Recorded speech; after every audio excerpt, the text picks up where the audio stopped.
வல்லார சட்னி எப்படி செய்யணுங்கிறத பார்க்க போகிறோம். வாங்க நம்ம போகலாம், பார்க்கலாம். முதல்ல நல்லெண்ணெய் விடுறோம். ஒரு 2 ஸ்பூன் விடுங்க. விட்டு நல்லா எண்ணெய் காஞ்சதுக்கப்புறமா சின்ன வெங்காயம் போடுங்க. ஒரு 5-6 சின்ன வெங்காயம், 3 வரமிளகாய், இதை போட்டு நல்லா வதக்கிக்கோங்க. பொன்னிறமாக இது வதங்கினதுக்கப்புறமா இது கூட வல்லாரக்கீரை போடுங்க.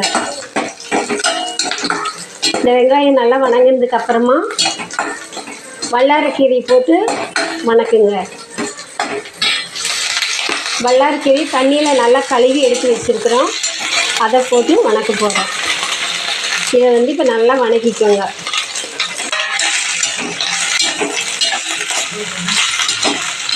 இது கூட கொஞ்சம் ஒரு 2-3 கொத்து கருவேப்பிலை தண்ணியில் நல்லா கழுவிட்டு ஃப்ரெஷ்ஷாக இருக்கிற கருவேப்பிலை போடுங்க.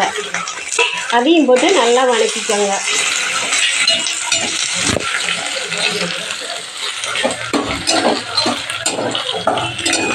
சிம்மில் வச்சு செய்யுங்க, கறி போகக்கூடாது. நல்லா வதங்கணும், கருகக்கூடாது, பச்சை போகக்கூடாது, பச்சை வாசம் போகாமல் இருக்கணும். காரத்துக்கு தகுந்த மாதிரி நீங்கள் மிளகாய் சேர்த்திக்கலாம். நான் 3 மிளகாய் போட்டிருக்கிறேன். இது நல்லா காரமாக இருக்கும் மிளகாய், அதனால் நான் 3 மிளகாய் போட்டிருக்கேன். நீங்கள் உங்களுக்கு எக்ஸ்ட்ரா வேணுன்னா நீங்கள் போட்டுக்கலாம், உங்கள் வீட்டில் காரத்துக்கு தகுந்த மாதிரி. இது நல்லா வதக்கிக்கோங்க. வதங்கினதுக்கப்புறமா இது கூட கொஞ்சம் தேங்காய் போட்டுக்கோங்க. ஒரு அரை மூடிக்கு கொஞ்சம் கம்மியாக தேங்காயும் போட்டு நல்லா வதக்கிக்கோங்க.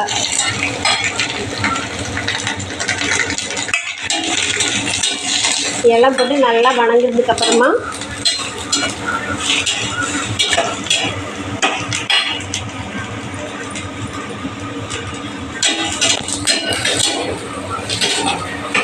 இந்த சட்னி நீங்கள் சாப்பாட்டில் போட்டு சாப்பிட்லாம், சூடான சாதத்தில், இட்லி, தோசை, சப்பாத்தி எதுக்குனாலும் சாப்பிட்லாம். உங்களுக்கு ரொம்ப டேஸ்ட்டாகவும் இருக்குது, ஆரோக்கியமாக இருக்கும், நல்லா பசியை தூண்டும், ஞாபக சக்திக்கு நல்லது.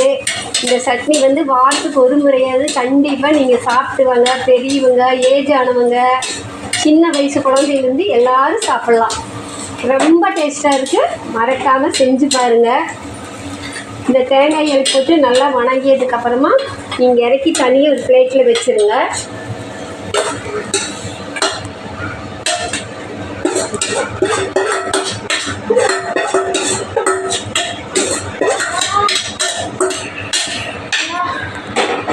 அதுக்கப்புறம் இதில் 2 ஸ்பூன் உளுந்து போட்டுக்கோங்க. பொட்டு உளுந்து போடுங்க. பொட்டு உளுந்து ஒரு 3 ஸ்பூன் போட்டு இதையும் நல்லா ஃப்ரை பண்ணிக்கோங்க. போட்டு நல்லா வறுத்துக்கோங்க. சிம்மில் வச்சு செய்யுங்க.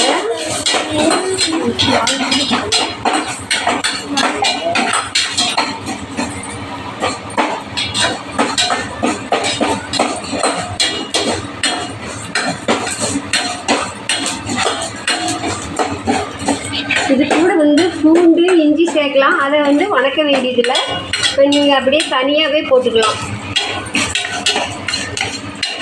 ரொம்ப கருவாமல் சிம்மில் வச்சு உளுந்தை வறுத்துக்கோங்க.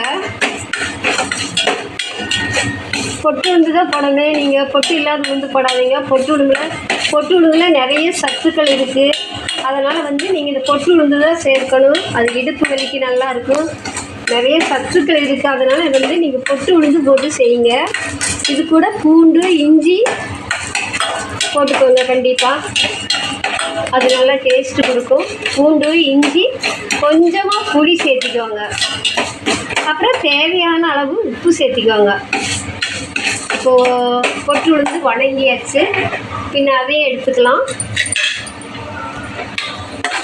அதையும் எடுத்து ஒரு பிளேட்டில் மாற்றிடுங்க. இப்போ வதக்கிறது எல்லாமே முடிஞ்சுது. இது கூட பூண்டுக்கு சேர்த்திக்கோங்க. பூண்டு, இஞ்சி கட் பண்ணி வச்சுருக்கேன், இஞ்சி போட்டுக்கோங்க. இது கூட லாஸ்ட்டில் வந்து இப்போ சீரகம், மிளகு வேண்டாம், சீரகம் வந்து ஒரு 1/2 ஸ்பூன் போட்டுக்கோங்க, பச்சை சீரகம். இதை வறுக்க தேவையில்லை, இதை கூட போட்டுக்கோங்க. இது நல்லா மணமாக இருக்கும். தேவையான அளவு கல்லுப்பு போட்டுக்கோங்க, சட்னிக்கு தேவையான அளவு போட்டுட்டு நீங்கள் இதை நல்லா ஆறுனதுக்கு அப்புறமா மிக்ஸி ஜாரில் போட்டு அரைச்சிடுங்க. இந்த சட்னி வந்து சாப்பாட்டுக்கு இட்லி, தோசை, சப்பாத்தி எந்த சாப்பாடானாலும் சாப்பிட்டுக்கலாம். ரொம்ப டேஸ்ட்டாக இருக்குது. மத்தியானம் சாப்பாட்டுக்கு நீங்கள் சாப்பிட்லாம், காலையில் டிஃபனுக்கு சாப்பிட்லாம், எந்த டைம் வேணாலும் நீங்கள் இந்த சட்னி எடுத்துக்கலாம். ஆனால் நைட்டில் சாப்பிடக்கூடாது.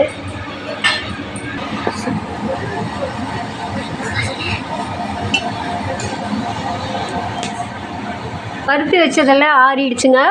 இனி வந்து நம்ம இந்த ஜாரில் போட்டு அரைச்சிக்கலாம். மறக்காமல் கொஞ்சம் புளி சேர்த்திக்கோங்க.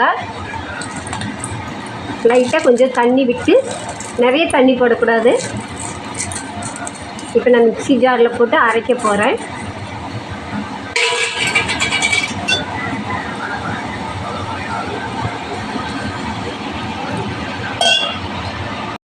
இப்போ வந்து இந்த சட்னி அரைச்சாச்சுங்க. இப்போ இந்த சட்னி வந்து நீங்கள் சுடு சாதம், இட்லி, தோசை, சப்பாத்தி எல்லாத்துக்கும் சாப்பிட்லாம். இது உங்களுக்கு பிடிச்சிருந்துன்னா லைக் பண்ணுங்கள், ஷேர் பண்ணுங்கள், சப்ஸ்கிரைப் பண்ணுங்கள்.